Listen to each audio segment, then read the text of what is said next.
What up, my friends? It's Adam with Faith Labs. We do daily devotionals and prayers for busy Christians. Today's devotional, it's a good one. It's titled, The Day Jesus Got Violent. Let's get into it. So picture this, a 33-year-old carpenter sits in the corner of a courtyard, just quietly braiding some rope into a weapon. His hands, the same hands that blessed children and healed lepers, are methodically twisting cords together, testing the weight and perfecting the grip. So he's not angry, not yet. That comes later. Right now, he's just preparing. Because see, in about 10 minutes, this man's gonna flip tables. He's gonna scatter money across marble floors, and he's gonna turn the most sacred place in Judaism into a complete war zone. And somehow this is the same guy they call the Prince of Peace. You know, at 44, I thought I knew all about Jesus. Gentle shepherd, friend of sinners, turn the other cheek kind of Jesus. The Jesus who says, blessed are the peacemakers and love your enemies. But then I read John chapter 2, and suddenly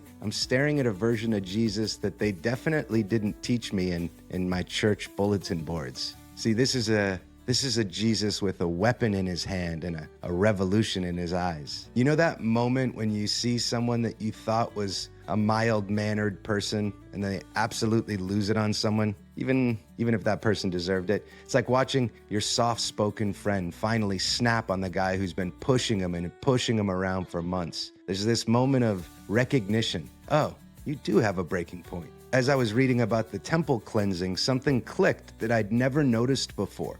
We always focus on Jesus flipping tables and yelling, but there's this one little detail that kind of changed things for me. See, Jesus made a whip first. This wasn't like a heat of the moment outburst. It was calculated, right? It was predetermined. It was strategic. Let me try and paint the picture here. It's Passover week in Jerusalem. Think Super Bowl Sunday, New Year's Eve, and Black Friday all wrapped into one, right?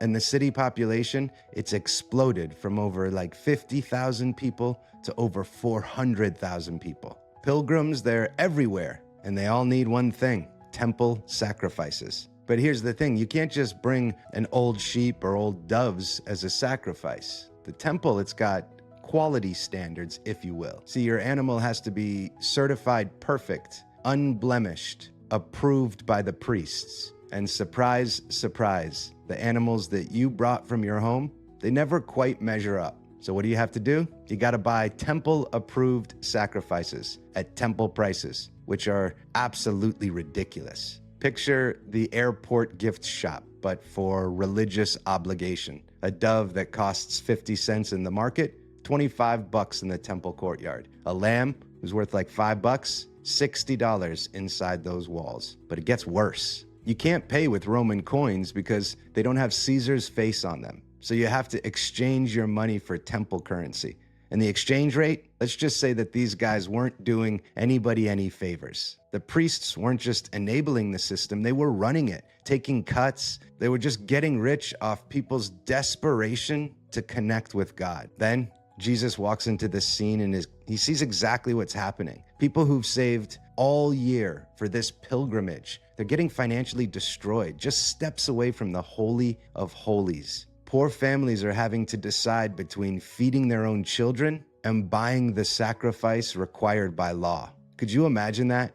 You either have to feed your own kids or pay an outrageous price for a sacrifice that's required for you to get God's favor. See, at that time, God's house had become a predatory loan operation, and Jesus saw it. And that's when Jesus disappears into a corner with some rope. Now, making a whip isn't a 30-second job. It takes time, thought, and deliberate action. While merchants are cheating families and priests are counting profits, Jesus is sitting there braiding cord after cord, planning exactly what he's about to do. This kind of blows my mind because I always pictured Jesus just snapping, right? Walking in, seeing the corruption, and immediately exploding. But no, he sees it, he processes it, he makes a plan, crafts a weapon, and then executes. This is righteous anger with a battle strategy. So when the whip is finished, Jesus stands up, and suddenly the same voice that calmed storms,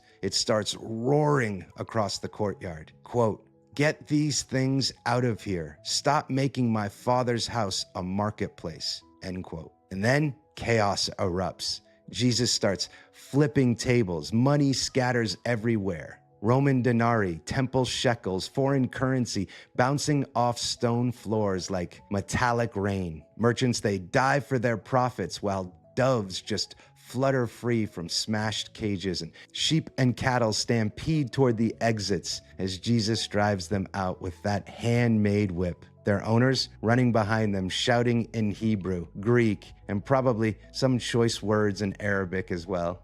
Picture trying to wrangle 100 confused animals through narrow temple corridors while a carpenter from Nazareth is coming at you with a braided rope and the fury of God in his eyes. This isn't some quiet theological debate. This was a one-man riot. And here's what gets me every time I read it. The disciples, they just watched. They didn't try and calm Jesus down or suggest a more diplomatic approach. They just stood there while their rabbi destroyed property and disrupted commerce. And their only thought was, oh, this reminds us of that psalm about zeal consuming somebody. They recognized that this wasn't Jesus losing control.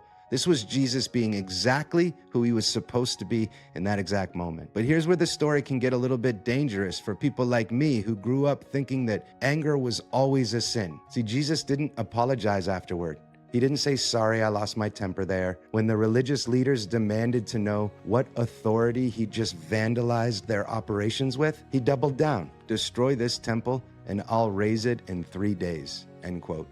He's basically saying, you want to see authority? You want to see my power? Try to destroy me, and I'll show you what resurrection looks like. And that's certainly not de-escalation, right? See, this is a direct challenge to the entire religious establishment. And that's when I realized that this moment in the temple, it isn't separate from the cross.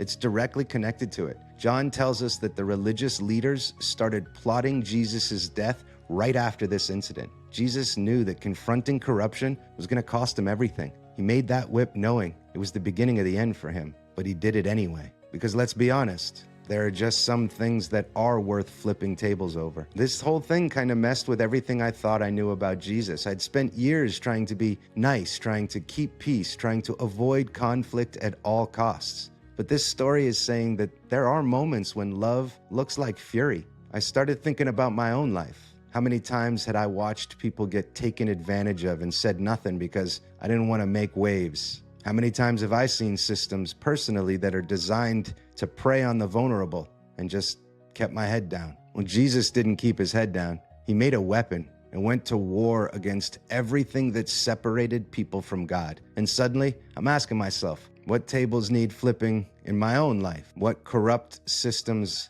am I accepting because confronting them feels too risky? Maybe it's the way your workplace treats people. Maybe it's how your family enables dysfunction. Maybe it's that voice in your head that sounds spiritual, but in reality is just fear dressed up as wisdom. So here's what this story has sort of taught me in a nutshell. Sometimes the most loving thing you can do is to refuse to play nice with systems that destroy people. Sometimes gentleness enables evil. Sometimes the only way to protect what's sacred is to get violent with what's corrupt. The same hands that braided that whip would be nailed to a cross just 3 days later. The same voice that shouted, "Get out," would whisper, "Father, forgive them," while Roman soldiers gambled for his clothes. Jesus could be gentle with broken people and brutal with broken systems. He could weep with mourners and wage war on money changers. He could bless children and flip tables, sometimes in the same day. This isn't contradictory. This is what love actually looks like when it refuses to let corruption win.